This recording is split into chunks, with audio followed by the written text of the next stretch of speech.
Halo guys, kalian tahu nggak? Ternyata perburuan itu bukan cuma dilakukan di darat, tetapi juga ada di laut loh. Salah satu yang paling unik dan sudah ada sejak ratusan tahun lalu adalah tradisi berburu paus di Pulau Lembata, Nusa Tenggala Timur, tepatnya di desa Lamalera. Jadi di Lamalera ini, masyarakat benar-benar menggantungkan hidup pada perburuan paus tradisional. Kebayang nggak? Satu paus dewasa yang beratnya bisa sampai 35–57 ton bisa memenuhi kebutuhan pangan seluruh desa hampir selama sebulan. Dan kerennya, semua bagian paus dipakai.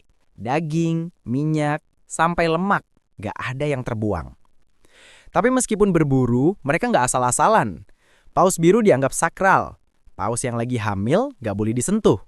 Dan jenis yang paling sering diburu adalah paus sperma, atau yang mereka sebut koteklema. Bagi masyarakat Lamalera, perburuan ini bukan sekedar soal mencari makanan, tapi bagian dari warisan leluhur yang disebut Lewanuang. Artinya, musim melaut yang penuh makna budaya. Sebelum musim lewa dimulai, ada dulu rangkaian ritual adat seperti Tobo Nama Fata dan Legerek, lalu ditutup dengan Misa Leva untuk memohon restu Tuhan. Setelah itu barulah musim berburu dibuka, biasanya dari 2 Mei sampai 30 September setiap tahun. Waktunya juga pas dengan migrasi paus yang melintasi Laut Sau. Pada periode inilah perahu tradisional mereka yang disebut Paleidang mulai diluncurkan ke laut.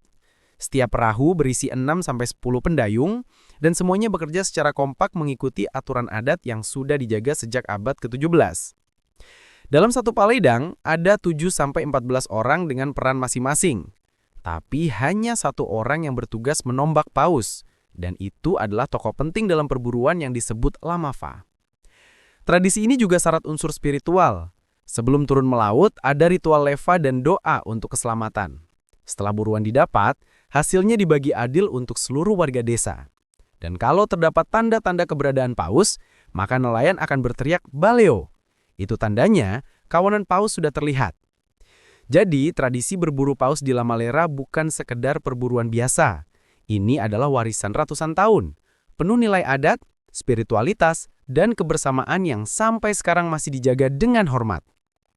Tradisi ini bukan hanya tentang menangkap paus, tapi tentang cara hidup, identitas, spiritual, dan hubungan manusia dengan alam. Menarik banget kan?